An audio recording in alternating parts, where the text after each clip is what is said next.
পোনপ্ৰথমে প্ৰতিজন স্বাধীনতা প্ৰিয়াসী জনসাধাৰণলৈ স্বাধীনতা দিৱসৰ ওলগ তথা শুভেচ্ছা জ্ঞাপন কৰিছোঁ। কেন্দ্ৰীয় চৰকাৰ তথা অসম চৰকাৰে 3 দিনীয়া কাৰ্যসূচীৰে জনসাধাৰণক স্বাধীনতা দিৱস উদযাপন কৰিবলৈ উৎসাহিত কৰিছে। তাৰ বাবে কেন্দ্ৰীয় চৰকাৰক ধন্যবাদ জনাইছোঁ, লগতে অসম চৰকাৰকো ধন্যবাদ জনাইছোঁ।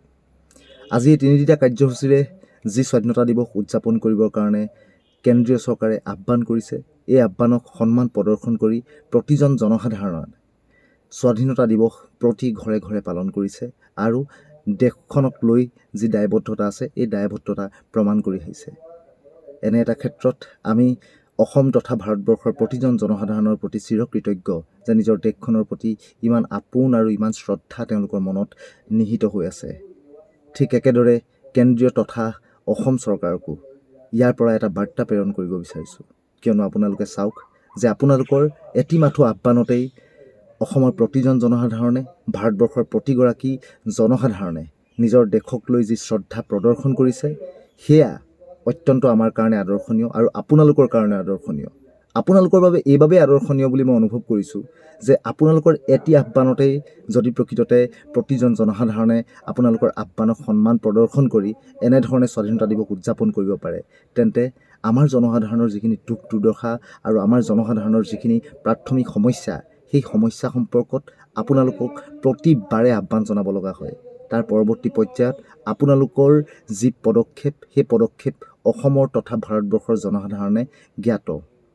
সেয়েহে আজি এই শুভক্ষণত আপোনালোকক এটি আহ্বান জনাব বিচাৰিছোঁ যাতে অসম তথা ভাৰতবৰ্ষত যিসকল দুখ দুৰ্দশাগ্ৰস্ত ব্যক্তি, জনসাধাৰণৰ যিখিনি সমস্যা আছে, এই স্বাধীনতা দিৱসৰ দিনাখনেই আপোনালোকে এই কথা অন্তৰাত্মাই উপলব্ধি কৰি এই সমস্যাবিলাকৰ প্ৰকৃতাৰ্থত সমাধানৰ কাৰণে চেষ্টা কৰক।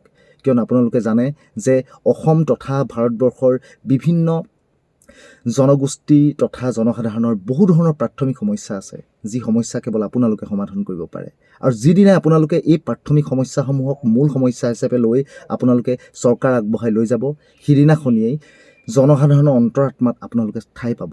আৰু যিদিনাখনিয়ে প্ৰকৃততে এই সমস্যাবিলাক গুৰুত্ব প্ৰদান কৰি এটা এটাকৈ সেই সমস্যাখিনি সমাধান কৰিবৰ কাৰণে চেষ্টা কৰিব, তেতিয়াই প্ৰকৃততে এজন মানুহে, এজন ব্যক্তিয়ে নিজকে স্বাধীন বুলি অন্তৰাত্মাত ঘোষণা কৰিব।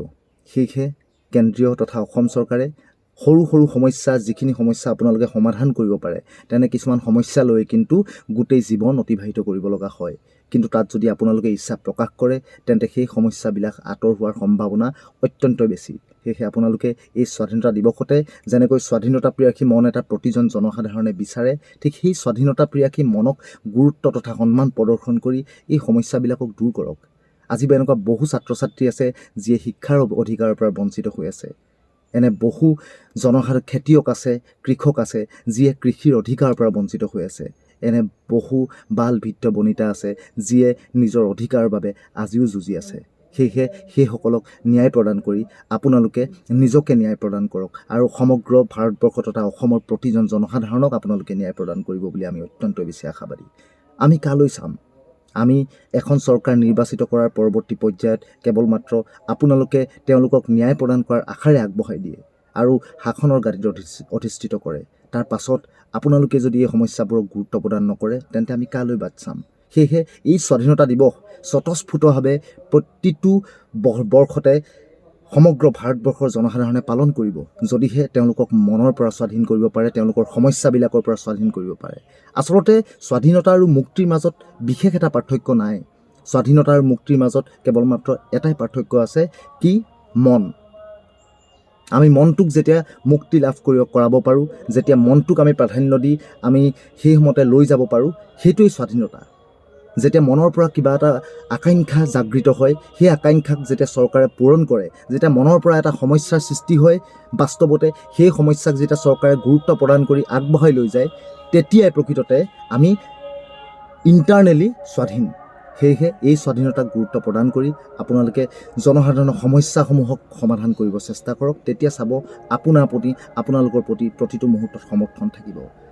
আৰু সমস্যা বুলি ক'লে শৈক্ষিক সমস্যা, সামাজিক সমস্যা, অৰ্থনৈতিক সমস্যাই ভাৰাক্ৰান্ত হৈ আছে অসম তথা ভাৰতবৰ্ষৰ লোক। এইসকল লোকৰ এই সমস্যাবিলাকক সমাধানৰ সূত্ৰৰ জৰিয়তে যদি আগবঢ়াই লৈ যায়, তেন্তে আপোনালোকৰ